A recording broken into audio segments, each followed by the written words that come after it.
BMC radio Malayalam വാർത്തകൾ നിങ്ങൾക്കായി അവതരിപ്പിക്കുന്നത് ഐമാക് കൊച്ചിൻ കലാഭവൻ. കലാവിദ്യാർത്ഥികൾക്ക് പ്രിയപ്പെട്ട ബഹ്റൈനിലെ കലാകേന്ദ്രം. കൂടുതൽ വിവരങ്ങൾക്കായി സന്ദർശിക്കൂ www.bahrainmediacity.com. നമസ്കാരം. BMC റേഡിയോ മലയാളം വാർത്തകളിലേക്ക് സ്വാഗതം. ഞാൻ ധനു കൃഷ്ണ. മുഹറക്കിലെ അമാഗിൻ പേൾസ് പദ്ധതിയുടെ തറക്കല്ലിടൽ ചടങ്ങിൽ ഉപപ്രധാനമന്ത്രി ഷെയ്ഖ് ഖാലിദ് ബിൻ അബ്ദുള്ള അൽ ഖലീഫ പങ്കെടുത്തു.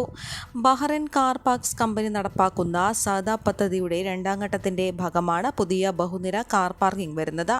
ഷെയ്ഖ് അഹമ്മദ് റോഡിൽ 400-ലധികം കാറുകൾക്ക് ബഹുനില കാർ പാർക്കിംഗിൽ സൗകര്യമുണ്ടാകും. ഏകദേശം 21,000 ചതുരശ്ര മീറ്റർ വിസ്തീർണത്തിലാണ് നിർമ്മാണം. ഉപപ്രധാനമന്ത്രിയെ Bahrain Mumtalakat holding company CEO Sheikh Abdullah bin Khalifa Al Khalifa സ്വീകരിച്ചു. Bahrain car parks company CEO Tariq Ali Al Jowder സന്നിഹിതനായിരുന്നു. ചരിത്രപരവും സാംസ്കാരികവുമായ പ്രാധാന്യം കാത്തുസൂക്ഷിക്കുന്നതിനായി പൈതൃക മേഖലകളിൽ അടിസ്ഥാന സൗകര്യങ്ങൾ വർദ്ധിപ്പിക്കേണ്ടതിന്റെ പ്രാധാന്യം ഉപപ്രധാനമന്ത്രി ഊന്നിപ്പറഞ്ഞു. ഹമദ് രാജാവിന്റെ കിരീടാവകാശിയും പ്രധാനമന്ത്രിയുമായ Prince Salman bin Hamad Al ഖലീഫയുടെയും വികസന നയങ്ങൾക്ക് അനുസൃതമായാണ് പദ്ധതി നടപ്പാക്കുന്നത്. നഗരവികസനത്തോടൊപ്പം പൈതൃക സംരക്ഷണവും സന്തുലിതമാക്കേണ്ടതിന്റെ ആവശ്യകത അദ്ദേഹം എടുത്തു പറഞ്ഞു. മുഹറക്ക് ഉൾപ്പെടെയുള്ള ചരിത്ര പ്രാധാന്യമുള്ള സ്ഥലങ്ങളെ ആധുനിക സൗകര്യങ്ങളുള്ള ആകർഷകമായ പൈതൃക വിനോദസഞ്ചാര കേന്ദ്രങ്ങളാക്കി മാറ്റാനാണ് സർക്കാർ തീരുമാനിച്ചിരിക്കുന്നത്. ഷെയ്ഖ് അഹമ്മദ് റോഡ് വികസിപ്പിക്കുന്നതിൽ സർക്കാർ മന്ത്രാലയങ്ങളുടെയും സ്ഥാപനങ്ങളുടെയും ശ്രമങ്ങളെ അദ്ദേഹം അംഗീകരിക്കുകയും സ്വകാര്യ മേഖലയുമായുള്ള പങ്കാളിത്തത്തെ അഭിനന്ദിക്കുകയും ചെയ്തു. ബഹ്റൈന്റെ സാമ്പത്തിക വികസനത്തിന് പിന്തുണ നൽകുന്നതാണ് ഇത്തരം പദ്ധതികളെന്നും അദ്ദേഹം ചൂണ്ടിക്കാട്ടി. 2025 അവധികൾ രേഖപ്പെടുത്തിയ കലണ്ടർ ഔദ്യോഗികമായി പുറത്തിറങ്ങി. ഈ വർഷം ആകെ 17 അവധി ദിനങ്ങളാണുണ്ടാവുക. പുതുവത്സര ദിന അവധിയോടെ തുടക്കമായി. കലണ്ടർ അനുസരിച്ച് ഏറ്റവും ദൈർഘ്യമേറിയ അവധി ദിനങ്ങൾ ഈദുൽ ഫിത്തറിനും അറഫ ദിനം ഈദുൽ അദ്ഹയിലുമാണ്. ഈദുൽ ഫിത്തർ അവധി മാർച്ച് 28 വെള്ളിയാഴ്ച മുതൽ ഏപ്രിൽ 1 വരെ ചൊവ്വാഴ്ച വരെയായിരിക്കും. മെയ് 1 ചൊവ്വാഴ്ച തൊഴിലാളി ദിനം ആഘോഷിക്കും. അറഫ ദിനവും ഈദുൽ അദ്ഹയും പ്രമാണിച്ച് ജൂൺ 6 വെള്ളിയാഴ്ച മുതൽ ജൂൺ 10 ചൊവ്വാഴ്ച വരെയാണ് അവധി. ജൂൺ 26 വ്യാഴാഴ്ച ഹിജ്റ വർഷം ആരംഭിക്കും. ജൂലൈ 5, 6 ശനി ഞായർ ദിവസങ്ങളിൽ ആശൂറ അവധിയായിരിക്കും. ശനിയാഴ്ചത്തെ ഔദ്യോഗിക അവധിക്ക് പരിഹാരമായി തിങ്കളാഴ്ച കൂടി അവധി ഉണ്ടാകും. നബിദിന അവധി സെപ്റ്റംബർ 4 വ്യാഴാഴ്ചയാണ്. വെള്ളി ശനി അവധിയായതിനാൽ 3 ദിവസം തുടർച്ചയായ അവധി ലഭിക്കും. ദേശീയ ദിനത്തിന്റെയും ഹമദ് രാജാവിന്റെ സിംഹാസനാരോഹണത്തിന്റെയും ഭാഗമായി ഡിസംബർ 16, 17 തീയതികളിൽ അവധിയായിരിക്കും. ചൊവ്വാഴ്ചയും ബുധനാഴ്ചയും ഈ വർഷം ജനുവരി 19 മുതൽ ജനുവരി 30 വരെ വിദ്യാർത്ഥികൾക്കും അധ്യാപകർക്കും ഇടക്കാല അവധിയും നൽകിയിട്ടുണ്ട്. ബഹ്റൈനിൽ ലൈസൻസ് ഇല്ലാതെ പിറ്റ്ബുൾ ടെറിയൻ, മാസ്റ്റിഫ് അടക്കം അപകടകാരികളായ നായകളെ കൈവശം വയ്ക്കുന്നവർക്ക് കടുത്ത ശിക്ഷ നൽകാൻ ശുപാർശ. ഔദ്യോഗിക അനുമതിയില്ലാതെ അപകടകാരികളായ മൃഗങ്ങളെ കൈവശം വയ്ക്കുന്നത് നിരോധിക്കാനുള്ള കരട് നിയമം തയ്യാറാക്കി കഴിഞ്ഞു. നിർദ്ദിഷ്ട നിയമപ്രകാരം ജീവപര്യന്തം തടവും 70,000 ദിനാർ വരെ പിഴയുമായിരിക്കും നിയമലംഘകർക്ക് ലഭിക്കുക. പാർലമെന്റിന്റെ സാമ്പത്തിക കാര്യ സമിതി ചെയർമാൻ അഹമ്മദ് അൽ സലൂമിന്റെ നേതൃത്വത്തിൽ 5 സാമാജികർ ചേർന്നാണ് കരട് നിയമം തയ്യാറാക്കിയത്. ബില്ലിൽ പിറ്റ്ബുൾ ടെറിയർ, ടോസ, മാസ്റ്റിഫ് തുടങ്ങിയ നായ്ക്കളുടെ ഇനങ്ങളെ അപകടകാരികൾ എന്ന് വിശേഷിപ്പിച്ചിട്ടുണ്ട്. റോഡ് വീലർ, ടോബർ, പിൻഷർ, ബോക്സർ എന്നിവയും ഇതേ വിഭാഗത്തിൽ ഉൾപ്പെട്ടേക്കാം. ഇത്തരം മൃഗങ്ങളെ ഭയം പരത്താനോ സഹായിക്കാനോ ക്രിമിനൽ പ്രവർത്തനങ്ങൾക്ക് സഹായിക്കാനോ ഉപയോഗിക്കാമെന്നും MPമാർ ചൂണ്ടിക്കാണിക്കുന്നു. മൃഗത്തിന്റെ തരം, നിറം, തിരിച്ചറിയൽ അടയാളങ്ങൾ, വാക്സിൻ രേഖകൾ, ഇലക്ട്രോണിക് ചിപ്പ് ബാർഡ് കോഡ്, ഉടമയുടെ പേര്, തിരിച്ചറിയൽ നമ്പർ, പ്രായം, ദേശീയത, താമസ സ്ഥലം എന്നിവ വിശദമാക്കുന്ന രജിസ്ട്രിയും തയ്യാറാക്കും. ലൈസൻസുള്ള നായകളെ അശ്രദ്ധമായി കൈകാര്യം ചെയ്താലും പിഴയുണ്ട്. 1000 ദിനാർ മുതൽ 10,000 ദിനാർ വരെയായിരിക്കും ഇതിന് പിഴ ചുമത്തുക.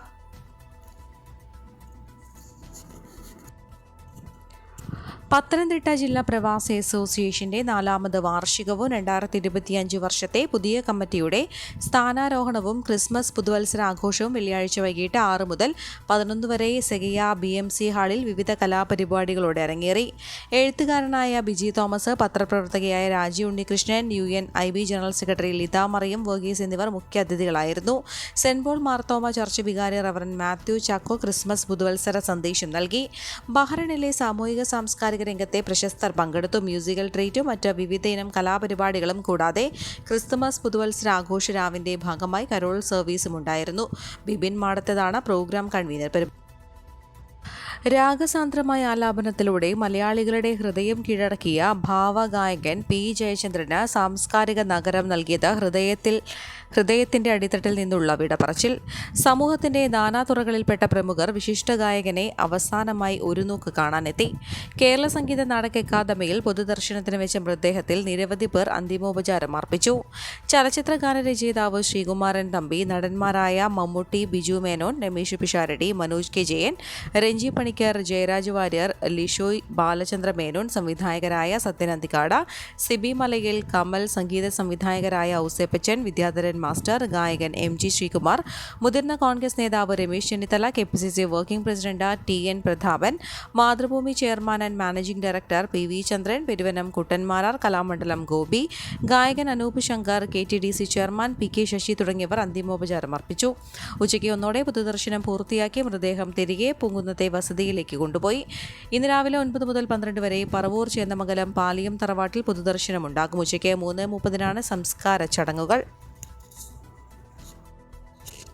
തിരുവാഴിയോട് പോലീസ് സ്റ്റേഷന് സമീപത്തെ പെട്രോൾ പമ്പിന് മുന്നിൽ ഓടിക്കൊണ്ടിരുന്ന സ്വകാര്യ ബസ്സിന് തീപിടിച്ചു. യാത്രക്കാരും ജീവനക്കാരും അത്ഭുതകരമായി രക്ഷപ്പെട്ടു. വെള്ളിയാഴ്ച രാത്രി 9ഓടെയാണ് സംഭവം. കോഴിക്കോട് നിന്ന് ചെന്നൈയിലേക്ക് പുറപ്പെട്ട A1 ട്രാൻസ്പോർട്ടേഴ്സ് ബസ്സിൽ നിന്ന് പുക ഉയർന്നതിനെ തുടർന്ന് മുണ്ടൂർ തുത സംസ്ഥാന പാതയുടെ സമീപത്ത് നിർത്തി യാത്രക്കാരോട് പുറത്തിറങ്ങാൻ ആവശ്യപ്പെടുകയായിരുന്നു. എല്ലാവരും പെട്ടെന്ന് പുറത്തിറങ്ങിയതിനാൽ ദുരന്തമൊഴിവായി. 23 യാത്രക്കാരും 4 ജീവനക്കാരുമാണ് ബസ്സിലുണ്ടായിരുന്നത്. കോങ്ങാട്, മണ്ണാർക്കാട് എന്നിവിടങ്ങളിൽ നിന്ന് അഗ്നിരക്ഷാസേന എത്തിയാണ് തീ അണച്ചത്. ബസ് പൂർണ്ണമായും കത്തി നശിച്ചു. ചില യാത്രക്കാരുടെ ബാഗുകൾ കത്തി. ഷോർട്ട് സർക്യൂട്ടാണ് കാരണമെന്നാണ് നിഗമനം. ശ്രീകൃഷ്ണപുരം പോലീസും VK ശ്രീകണ്ഠൻ MP സ്ഥലത്തെത്തി. 5 വർഷത്തിനിടെ കാമുകൻ ഉൾപ്പെടെ 60-ലേറെ പേർ പീഡിപ്പിച്ചതായി പെൺകുട്ടിയുടെ വെളിപ്പെടുത്തൽ. 13-ാം വയസ്സ് മുതൽ ലൈംഗിക പീഡനത്തിനിരയായെന്ന വിദ്യാർത്ഥിനിയുടെ പരാതിയിൽ 5 പേരെ ഇലവംതിട്ട പോലീസ് അറസ്റ്റ് ചെയ്തു. ഇലവംതിട്ട സ്വദേശികളായ സന്ദീപ്, വിനീത്, സുബിൻ എന്നിവരുൾപ്പെടെ 5 പേരാണ് അറസ്റ്റിലായത്. അച്ചു ആനന്ദിനായി തിരച്ചിൽ നടന്നതായും പോലീസ് പറഞ്ഞു. മറ്റുള്ളവരുടെ പേര് വിവരങ്ങൾ അന്വേഷണ ഉദ്യോഗസ്ഥർ ശേഖരിച്ചിട്ടുണ്ട്. എല്ലാവർക്കുമെതിരെ പോക്സോ ചുമത്തിയാണ് കേസ്. പട്ടികജാതി പട്ടികവർഗ പീഡന നിരോധന വകുപ്പും ചുമത്തു. 2019 മുതലാണ് പീഡനം ആരംഭിച്ചത്. വിവാഹ വാഗ്ദാനം നൽകിയാണ് കാമുകൻ ആദ്യം പീഡിപ്പിച്ചത്. നിരവധി തവണ പീഡിപ്പിച്ച ശേഷം സുഹൃത്തുക്കൾക്കും കൈമാറി. ഇക്കൂട്ടത്തിൽ പോക്സോ കേസിൽ പിടിയിലായി ജയിൽവാസം അനുഭവിക്കുന്നയാളുമുണ്ടെന്ന് പറയുന്നു. കുടുംബശ്രീ പ്രവർത്തകരോടാണ് പീഡന വിവരം കുട്ടി ആദ്യം പറഞ്ഞത്. അവർ ജില്ലാ ശിശുക്ഷേമ സമിതിയെ അറിയിച്ചു. സമിതി ഏർപ്പെടുത്തിയ സൈക്കോളജിസ്റ്റ് മുന്നിലാണ് വിശദാംശങ്ങൾ വെളിപ്പെടുത്തിയത്. കൃഷി വകുപ്പ് പ്രിൻസിപ്പൽ സെക്രട്ടറി സ്ഥാനത്ത് നിന്ന് ഡോക്ടർ B അശോകിനെ സർക്കാർ മാറ്റി. കാർഷികോൽപാദന കമ്മീഷണർ സ്ഥാനത്ത് തുടരുന്ന അശോകിന് കേരള കാർഷിക സർവകലാശാല വൈസ് ചാൻസലറുടെ ചുമതലയുണ്ട്. എന്നാൽ കാർഷിക സർവകലാശാല വൈസ് ചാൻസലറുടെ ചുമതലയിൽ നിന്ന് അശോകിനെ ഒഴിവാക്കിയിട്ടില്ല. ലോകബാങ്ക് സഹായത്തോടെ സംസ്ഥാനത്തെ കാർഷിക മേഖലയുടെ വികസനത്തിനായി 2000 കോടി രൂപയുടെ കേര പദ്ധതി നടപ്പാക്കാനിരിക്കെയാണ് തലപ്പത്തെ അഴിച്ചുപണി. കാർഷികോൽപാദന കമ്മീഷണർ എന്ന നിലയിലാണ് ഡോക്ടർ അശോകിന് കാർഷിക സർവകലാശാല VCയുടെ അധിക ചുമതല നൽകിയത്. എന്നാൽ കാർഷികോൽപാദന കമ്മീഷണർ സ്ഥാനത്ത് നിന്ന് അശോകിനെ മാറ്റി പുതിയ ആളെ നിയമിച്ചാൽ ഡോക്ടറേറ്റ് അടക്കമുള്ള യോഗ്യതകളുണ്ടെങ്കിൽ മാത്രമേ വൈസ് ചാൻസലറുടെ ചുമതല നൽകാൻ ഗവർണറോട് ശുപാർശ ചെയ്യാൻ സാധിക്കൂ. ഉന്നത വിദ്യാഭ്യാസ മേഖല സർക്കാരിന്റെ നിയന്ത്രണത്തിലല്ല, ഗവർണറുടെ നിയന്ത്രണത്തിലാണെന്നും പുതുതായി ചുമതലയേറ്റ ഗവർണർ രാജേന്ദ്ര വിശ്വനാഥ് ആർലേക്കർ വ്യക്തമാക്കി. ഈ സാഹചര്യത്തിൽ കാർഷിക സർവകലാശാല VCയുടെ നിയമന കാര്യത്തിൽ അശോകിനെ മാറ്റിയുള്ള പരീക്ഷണത്തിന് സർക്കാർ ഉടനടി തയ്യാറാകുമോ എന്ന സംശയവുമുണ്ട്. ഈ വാർത്തയോടുകൂടെ BMC റേഡിയോ മലയാളം വാർത്തകൾ സമാപിക്കുന്നു. നന്ദി, നമസ്കാരം.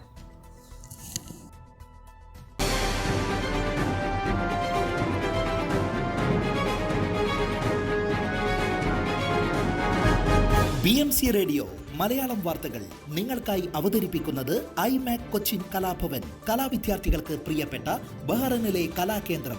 കൂടുതൽ വിവരങ്ങൾക്കായി സന്ദർശിക്കൂ www.bahrainmediacity.com.